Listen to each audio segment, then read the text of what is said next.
Hello, नमस्कार, आदाब, सत श्री अकाल और अस्सलाम वालेकुम। मैं हूं मोहम्मद अहमद काज़मी, लेकर आया हूं आपका पसंदीदा कार्यक्रम आपके रूबरू। आज का प्रोग्राम बहुत ही स्पेशल है। आज हम खुशकिस्मत हैं कि शहीद भगत सिंह के सगे भांजे प्रोफेसर जगमोहन सिंह जी से बात करने का मौका मिल रहा है। जगमोहन सिंह जी आज इत्तेफाक से दिल्ली में शमसुल इस्लाम साहब के यहाँ मिलने के लिए आए थे। हमारी बात हुई और हमने उनसे रिक्वेस्ट किया और वो हमें स्काइप पर अवेलेबल हो गए। हम उनके बहुत शुक्रगुजार हैं। प्रोफेसर जगमोहन सिंह की वालिदा जो थी वो बीबी अमर कौर, यानी शहीद भगत सिंह की बहन, उनके वो बेटे हैं। असली वारिस हैं शहीद भगत सिंह के। देश में शहीद भगत सिंह के बारे में कोई अथॉरिटी के तौर पर कोई बात कर सकता है तो वो प्रोफेसर जगमोहन सिंह जी हैं। मैं बात आगे बढ़ाने से पहले प्रोफेसर जगमोहन सिंह जी से खुद कहूंगा कि वो अपना थोड़ा सा इंट्रोडक्शन बता दें ताकि बात करने में आसानी हो, आगे बात बढ़ाने में।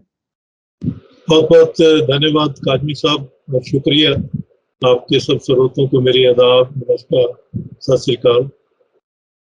मुझे भी बहुत खुशी है कि आपसे बात करने का मौका मिल रहा है। मैं बेसिकली जैसे आपने बताया कि मेरे मदर भगत सिंह से 3 साल छोटे थे, तो सबसे क्लोजली जो भगत सिंह के साथ रहने का, मतलब उनके साथ ग्रो होने का मौका मिला उन्हें, तो वो एक प्रश्न मुझसे करते थे कि लोग मुझे पूछते हैं कि भगत सिंह को जानने वाला घर में कोई है। तो मैंने कहा मेरी माँ ने मुझे ये बता दिया कि रिश्ता जानने से बनता है। तो इसलिए वो पूरी फ्रीडम स्ट्रगल, जब भगत सिंह को पढ़ा तो उसके लिए फ्रीडम स्ट्रगल पढ़ा। तो मतलब हमारे नाना जी जो हैं उन्होंने सूफी अम्बा प्रसाद जी के साथ 1907 में किसान मूवमेंट एक जीता और उसके बाद वो गए और सूफी साहब जो हैं वो ईरान में शिराज में ठहर गए और उनका वहीं पर वो अंग्रेजों के साथ लड़ते हुए तो शहीद हुए आज़ादी, भारत की आज़ादी के लिए। तो अजीत सिंह और उनका वो पूरा, तो उनको समझने का मौका मिला। ये तो मेरा सामाजिक दायित्व था कि भगत सिंह और उनके साथियों के दस्तावेज इकट्ठे किए ताकि हम उनको उनके अपने शब्दों में मिल सकें। और फिर गदर पार्टी के बाबा सोहन सिंह भकना जो गदर पार्टी के प्रेसिडेंट थे, उनसे 5 साल उनसे शिक्षा लेने का मौका मिला। तो दूसरी तरफ था कि मैं पढ़ाई में जो मौके बने, वो उसमें इंजीनियरिंग तक गया मैं, फिर IIT खड़गपुर से मैंने हायर किया। तो फिर उसके बाद एग्रीकल्चर यूनिवर्सिटी में आया और वहाँ पर कंप्यूटर साइंस जो था विषय वो ऐड किया कंप्यूटर साइंस। तो वो है कि पूरी एग्रीकल्चर भी पढ़ने का मौका मिला। तो वो एक एस्पेक्ट था। दूसरा एस्पेक्ट जो था कि इमरजेंसी के बाद एक चेतनता जो हमने अपने साथियों के साथ लाई कि इमरजेंसी का मतलब है कि लोगों की संकटमयी जो कंडीशंस हैं वो सरकार एड्रेस नहीं कर पा रही। तो उसमें होता है कि वो लोगों के जो जमहूरी हकूक हैं उनको छीन लेती है। तो इसलिए हमें जमहूरी हकूक को की जो प्रोटेक्शन है उसके लिए लड़ना। तो हमने एसोसिएशन फॉर डेमोक्रेटिक राइट करके तो कुछ ऑनलाइन और कुछ ऑन द स्पॉट जो है इंक्वायरीज करके लोगों को एजुकेट करने का काम किया।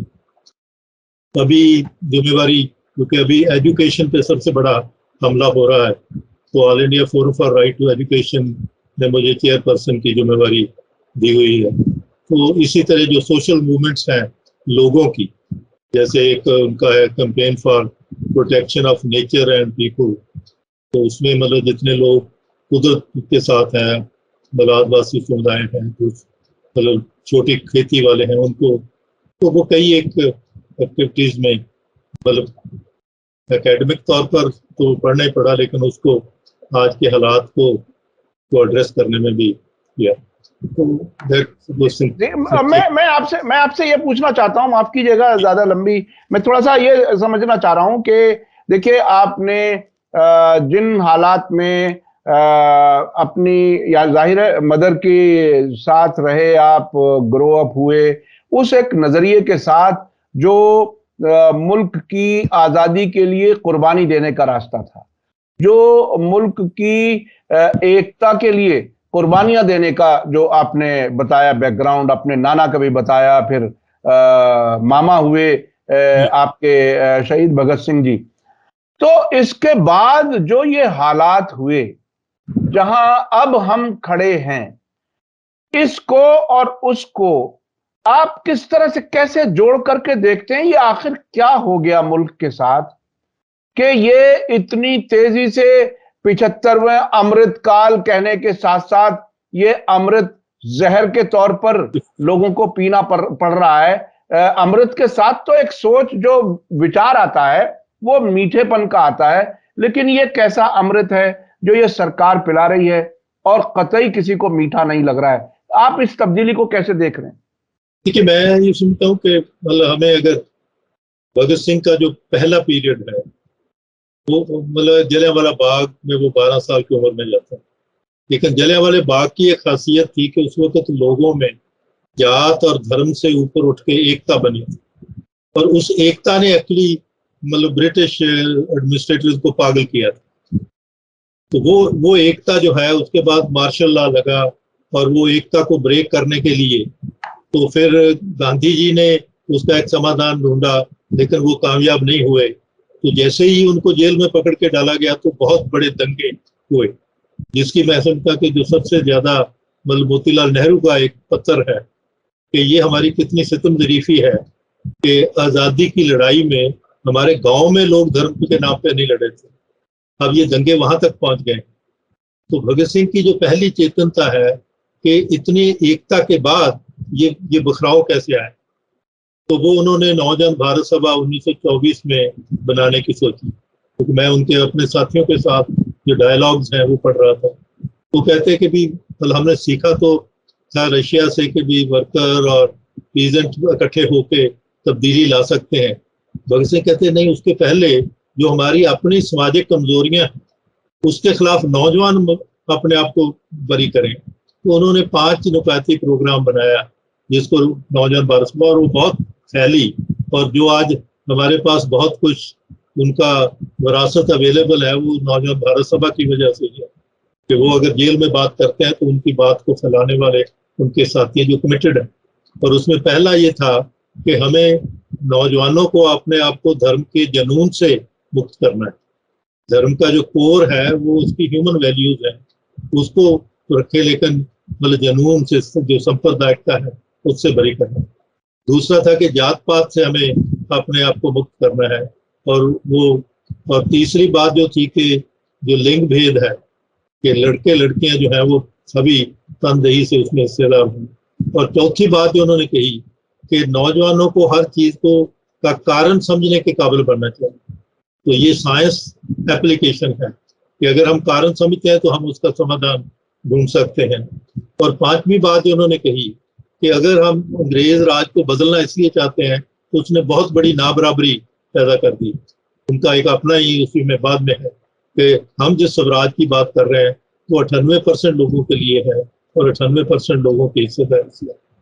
उसी वक्त बाबा साहेब अम्बेडकर भी 1924 में, क्योंकि वो वापस आने के बाद वो मतलब डिप्रेस्ड क्लासेस के उत्थान के लिए एजुकेशन को चूज करते हैं और एक नारा देते हैं कि, तो ये एक फोर्सेस थी जो समाज को आगे बढ़ाने के लिए जो प्रॉब्लम खड़ी हुई थी। लेकिन उसी वक्त एक दूसरी फोर्स भी पैदा हुई, वो आरएसएस है, जो बिल्कुल इसके उल्टा है, जो कहते हैं कि छोड़िए आपने समाज से क्या लेना है, आप तो मतलब अपने व्यक्तिवादता की बात करिए और जब मौका मिले तो उसका फायदा उठाइए।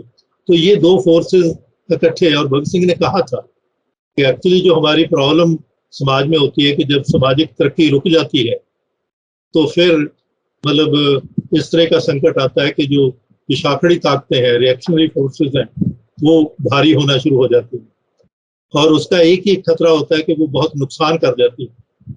लेकिन ऐसी वक्त पे हमें एक इनकलाबी जज्बा चाहिए, एक डिटर्मिनेशन, और समाज को आगे बढ़ाने वाली, और हमेशा समाज आगे बढ़ता है, वो पीछे को धकेला जा सकता है लेकिन नहीं होगा। तो आप जो आज हम देख रहे हैं वो उसका मतलब कि जो दूसरा, और क्योंकि जिनके हाथ में जिम्मेवारी थी उन्होंने भी उसको ठीक तरह नहीं निभाया।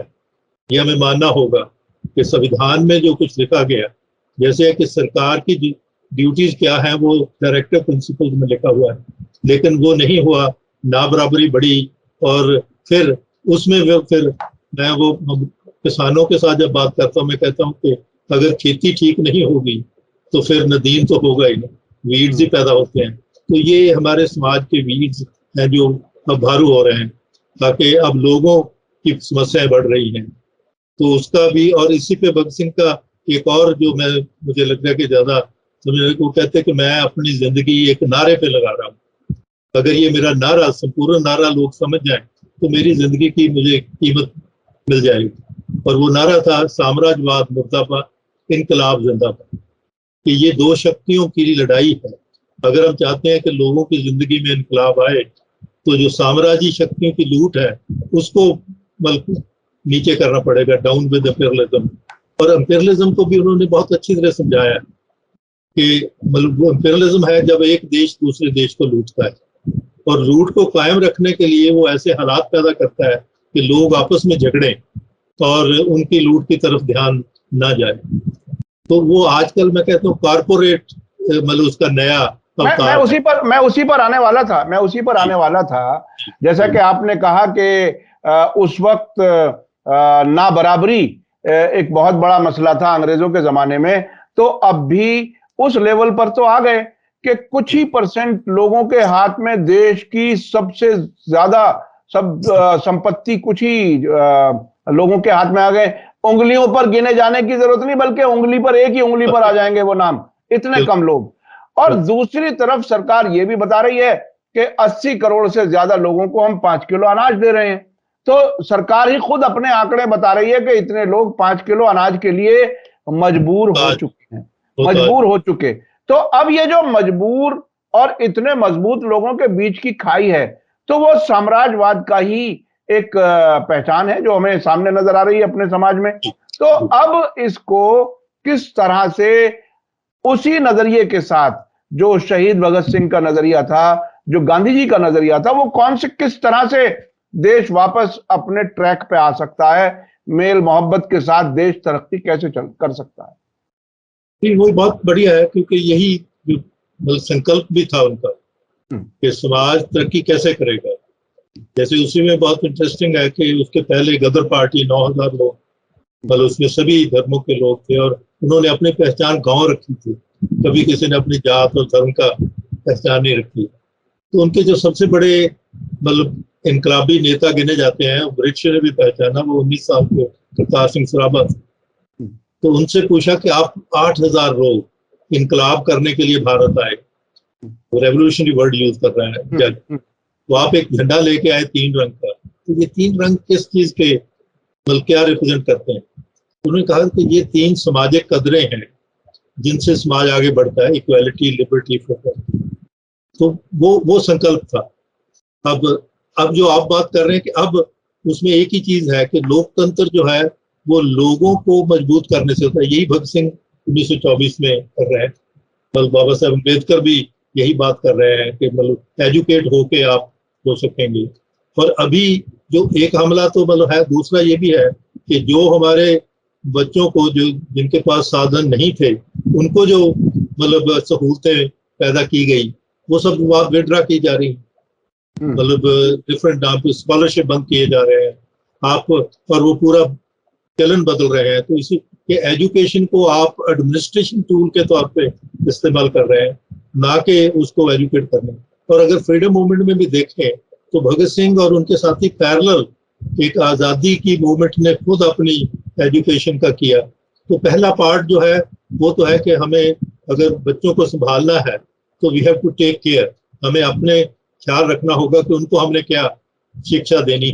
तो इसलिए ये जो हमारे सब है कि लोगों को, और अभी उसमें मैं समझता हूँ कर्नाटका ने एक बहुत अच्छा एक्सपेरिमेंट जो ग्राउंड लेवल पे हुआ, जो बहुत कम शेयर है, वो है कि लोगों को उन्होंने एजुकेट किया, ताकि लोग इनको जज कर सके कि ये जो बातें कर रहे हैं और जो एक्चुअली लोगों की अपनी जिंदगी के साथ उसका क्या रिश्ता है। तो इसका हल जो है वो लोगों के पास है। अब आप देखिए सिंबॉलिकली, अब पार्लियामेंट का जो नया जो भी बनाया गया है वो उसको इन्होंने राजशाही की तरफ मोड़ा है। अब ऐसे लगता है कि साधुओं की वहां कॉन्फ्रेंस हुआ करेगी लोगों के रिप्रेजेंटेटिव की नहीं होगी। तो वो जो मतलब है बदल तब्दीली, और उसका दूसरी तरफ है कि लोगों को एजुकेट होना है, लोगों को अपने फैसले खुद लेना है। मुझे कई दफा ये लगता है कि मतलब हमारा जो कॉलोनियल है वो एक चीज हम पे छोड़ गया कि हर चीज सरकार से मांग रहे हैं हम। सरकार की तो जिम्मेवारी है, मांग नहीं।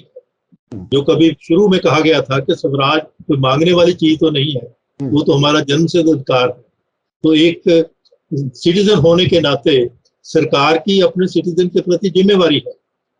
और हम अभी तक मानते हैं कि जी सरकार आएगी, तो जैसे आपने बिल्कुल ठीक कहा कि मैं कहता कि सबसे बड़ी कन्फेशन मतलब ये है जब प्राइम मिनिस्टर ये कहे कि मैंने तो 80 करोड़ लोगों को 5 किलो अनाज और 1 किलो दाल पे लगा लिया है। तो इससे बड़ी मतलब आप पॉवर्टी की कन्फेशन क्या हो सकती है। और दूसरा जो है, जो सबसे बड़ा किसी लीडर से कि नहीं, ये सरकार इसको अचीवमेंट बताती है साहब, यही तो कमाल है। ये सरकार इसको अचीवमेंट बताती है। और कुछ लोगों का कहना यह है कि जिस तरह से जर्मनी में हिटलर ने अपनी पार्लियामेंट में एक मुर्गी के पर उखाड़ करके और बाद में उसको दाने डाल करके अपने साथ चला लिया था, तकरीबन इस हालत में लोगों को इस हालत में ला करके 5 किलो अनाज दे करके वोटर बनाया जा रहा है परमानेंट बीजेपी का। तो उसको तो वो अचीवमेंट के तौर पर कहते हैं, वो शर्म नहीं आती उनको। लेकिन यही तो है ना प्रॉब्लम कि लोग क्या समझेंगे।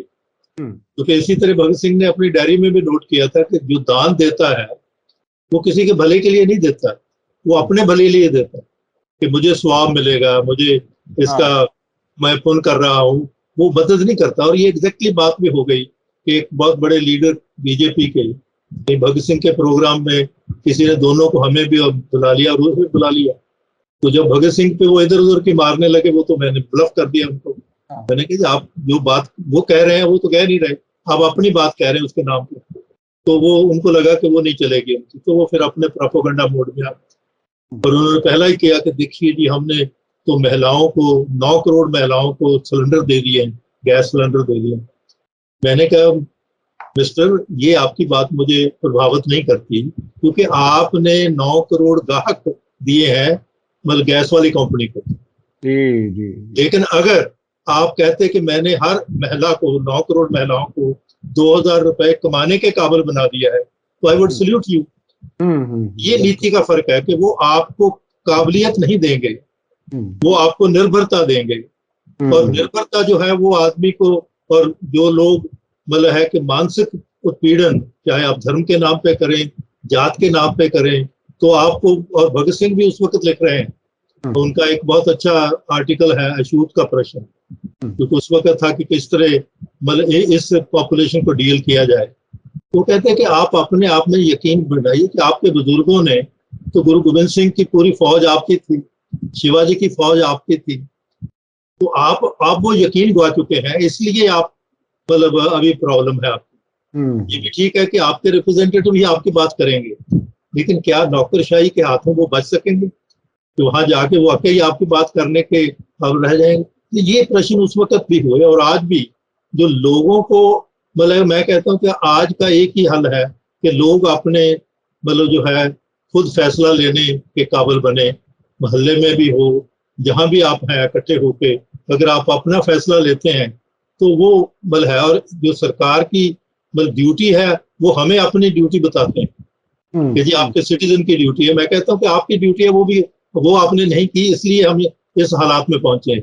क्योंकि कॉन्स्टिट्यूशन में 4th चैप्टर में तो ये लिखा गया था कि मतलब ना कोई ऐसी इकोनॉमिक पॉलिसी नहीं अपनाई जाएगी जो ना बराबरता पैदा करे, लेकिन आपने ना बराबरी पैदा की हर तरह की, और उस सामाजिक उत्थान की बजाय आपने उनको और नीचे दबाने की कोशिश की। और अभी जो हो रहा है संकट, और ये जो धारणाएं, क्योंकि ये पूरे साम्राज्यवाद के सहायक के तौर पे रहे, और कभी इन्होंने मतलब इसीलिए अब क्योंकि उनके पास कुछ नहीं है तो किसी को कब्र से उठा के ले आएंगे जिसने मतलब बहुत पहले जिंदगी में बहुत अच्छा काम किया हो, तो उसको आप हीरो बना रहे हैं। जो उसकी बाद की जिंदगी है, क्योंकि ये तो अवतार थ्योरी में मानते हैं, वो एक अवतार था उसका। जी। बाकी अवतार जो है मैं समझता हूँ कि हमें उस पर समझने की जरूरत है जो अभी 28 मई को चुना गया संसद के इनॉग्रेशन के लिए, और वो था सावरकर का बर्थडे। और उसमें कुछ लोग उन्हें आरएसएस वाले वीर सावरकर कहते हैं और कुछ लोग उन्हें माफी वीर सावरकर कहते हैं। ये अपना अपना बहरहाल नजरिया है, चीजें समझ में आती हैं।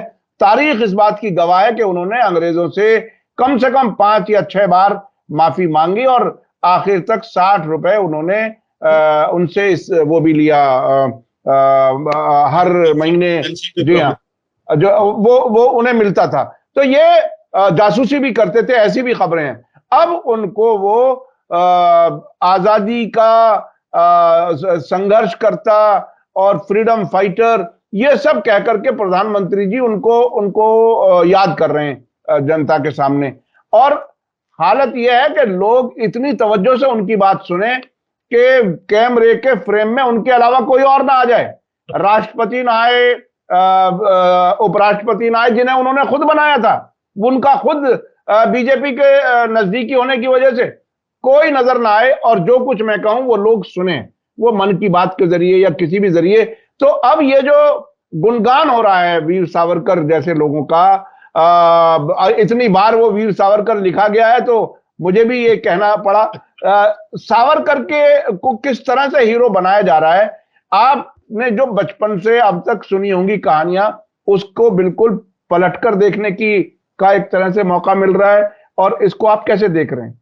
देखिए, मतलब उसमें जो भगत सिंह के साथियों के साथ जो हुआ वो एक बहुत इंटरेस्टिंग है, क्योंकि वो जेल में थे तो कोशिश की जा रही थी कि कुछ माइक सहायता प्राप्त हो जाए तो भगत सिंह को छुड़ाने का काम हो सकता है।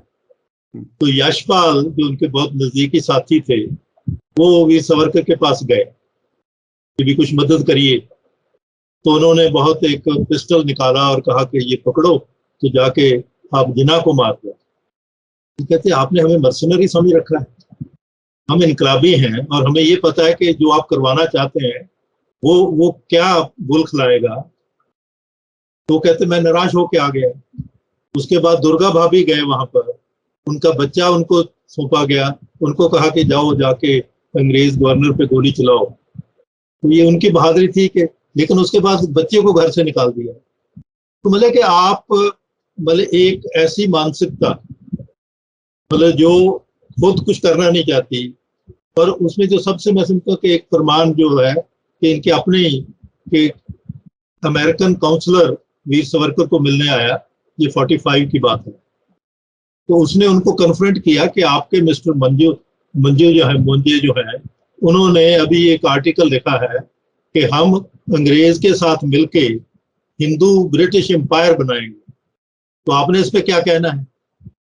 तो मतलब कि सोच ये थी कि आप एम्पिरियलिज्म के मतलब सहायक के तौर पे, क्योंकि वो छोड़ के तो जाएंगे तो हम लेंगे। वो अब 75 साल के बाद उनको वो मौका मिल गया, क्योंकि बाकी सारी जो है और लेकिन जैसे अब पहले भी अगर हम इसको देखें तो आपके फैसले जो हैं वो चंद लोगों के लिए, मतलब पॉलिसीज को भी अगर देखें, अब डीमोनेटाइजेशन जो है वो हमारे घर के जो माताएं बहनें मतलब कुछ बचत करती थी तो जिससे घर चलता था, और ये कहा जाता था कि हिंदुस्तान बहुत अच्छी अर्थव्यवस्था है इसलिए कि यहाँ 20% लोगों के हाथ में बचत है, तो अब क्राइसिस नहीं आएगा। लेकिन आपने वो सारी बचत हमारे घरों से निकाल के बैंकों में दी और बड़ों बड़ों को दे के भगा भी दिया। तो ये कमजोर करने का है, स्टेट को कमजोर करने के लिए जीएसटी लाए।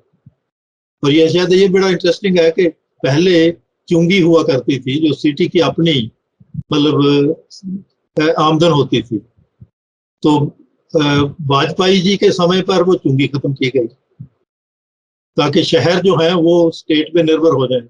अब स्टेट जो है वो सेंटर पे निर्भर है, पैसा आपका कमाई का जा रहा है सीधा सेंटर को। तो आज और उनका संदेश आता है कि जी आप कर्जा ले लीजिए।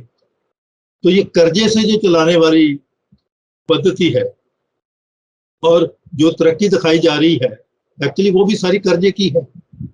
और हैरानी होगी कि जो वर्ल्ड बैंक से कर्जा लेके हम सड़कें बना रहे हैं, ये कर रहे हैं, वो कर रहे हैं, वो सारा 10% उसका इंटरेस्ट है। तो इसलिए आपकी खाने वाली चीजें जो है वो भी बाहर बेची जा रही है। ये जो किसानों की मूवमेंट थी उसमें यूरोप वालों ने इनको समझाया कि भी हमें खाना चाहिए क्योंकि वो खुद पैदा नहीं करते। ये ऑर्गेनिक खेती का नाम भी जो है वो उनके लिए पैदा कर रहा है, अपने लोगों की सेहत के लिए नहीं। और जब उसमें इन्होंने ऑर्डिनेंस लाए, उसमें इन्होंने कहा कि एक कानून आपका जो रास्ते में आ रहा है वो है कि खाने वाली चीजें जो है वो विदेशों में नहीं बेची जाएंगी क्योंकि लोगों की जरूरत पहले पूरी हो। लेकिन इन्होंने वो ऑर्डिनेंस लिया है अब भी उसके बाद, और मैंने कहा उसके बाद देखिए कितनी बेशर्मी से मतलब आंकड़े ये दिए जा रहे हैं कि $4.18 बिलियन हमने फूड एक्सपोर्ट करके कमाया। चावल, खाने वाला चावल बेच दिया, गेहूं बेच दिया और बड़ा शान से कह दिया कि हम तो दुनिया को खिला सकते हैं, अपने लोग भूखे रखेंगे तो दुनिया को खिलाएंगे।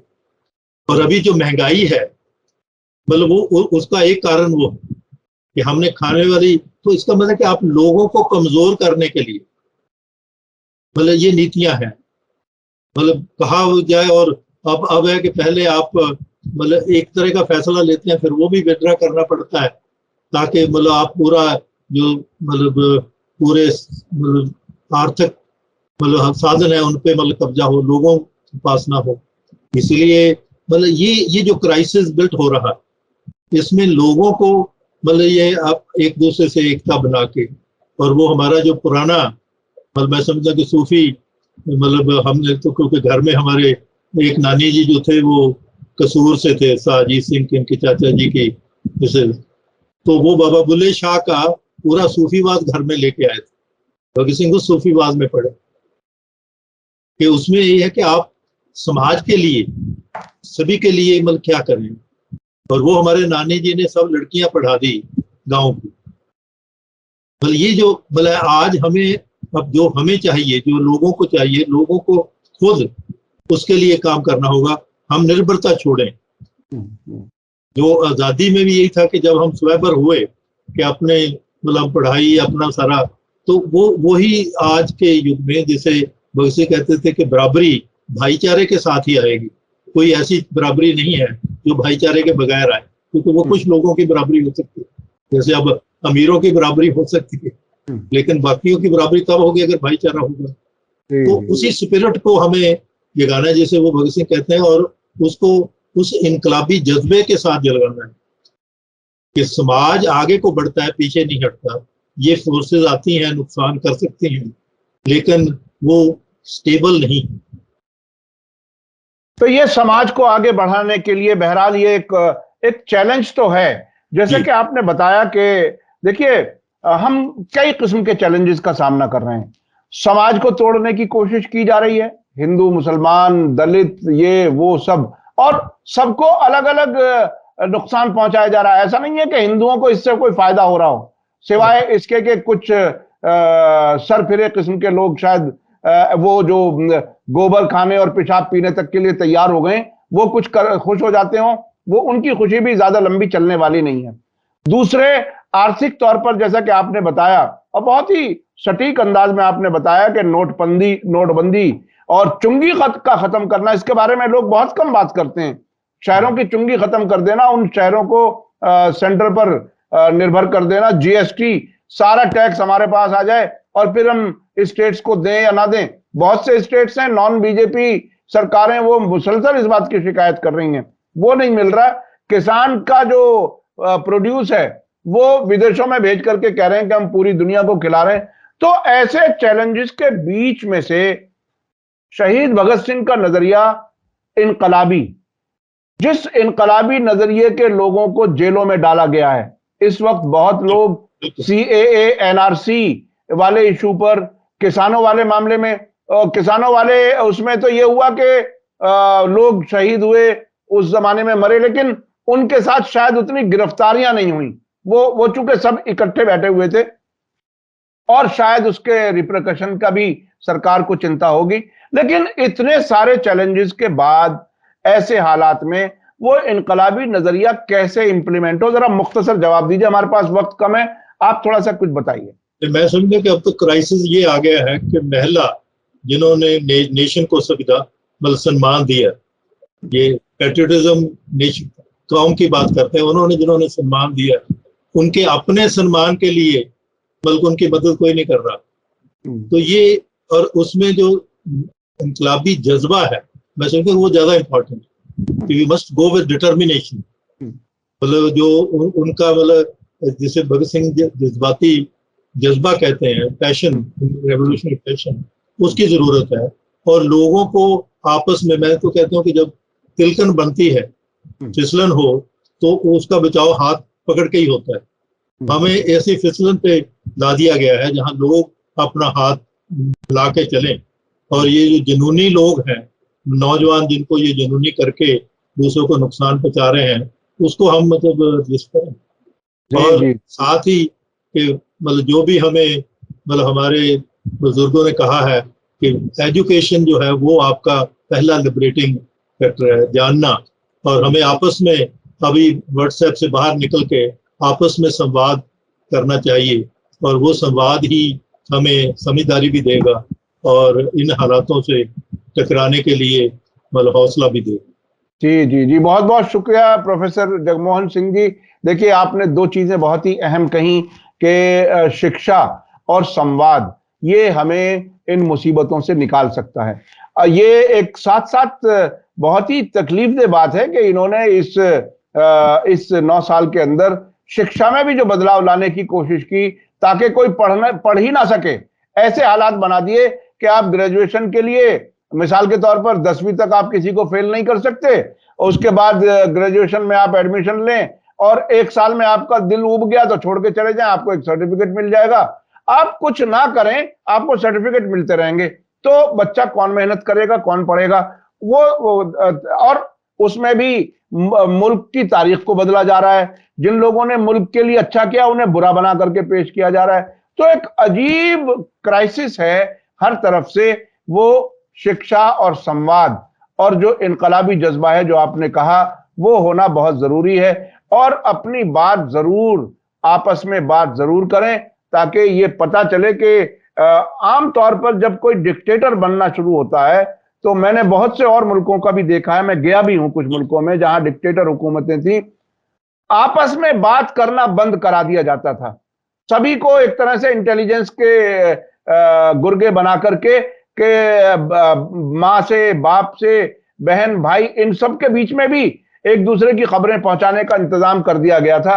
ऐसी हालत तो नहीं है कि हम आपस में बात करना बंद कर दें और ये बंद हो जाना आने वाले तबाही की तरफ हमें ले जाए। ये बहुत जरूरी है कि हम आपस में संवाद भी करें और अपने बच्चों को पढ़ाएं। ये बात आपने बहुत ही अहम कही। बहुत बहुत शुक्रिया प्रोफेसर जगमोहन सिंह जी, आपने हमें समय दिया, उसके लिए हम शुक्रगुजार हैं। और मैं अपने दर्शकों से बताऊं कि ये आज हमें बहुत ही अच्छा मौका मिल गया। शमसुल इस्लाम साहब ने हमें इत्तला दी और हमने फौरन ही आपसे बात की और रिक्वेस्ट किया, हमें टाइम मिल गया। हम आइंदा भी आपसे बात करते रहने की कोशिश करेंगे। बहुत बहुत शुक्रिया। इसी के साथ मुझे दीजिए इजाजत। धन्यवाद, शुक्रिया। जय भारत, जय हिंद।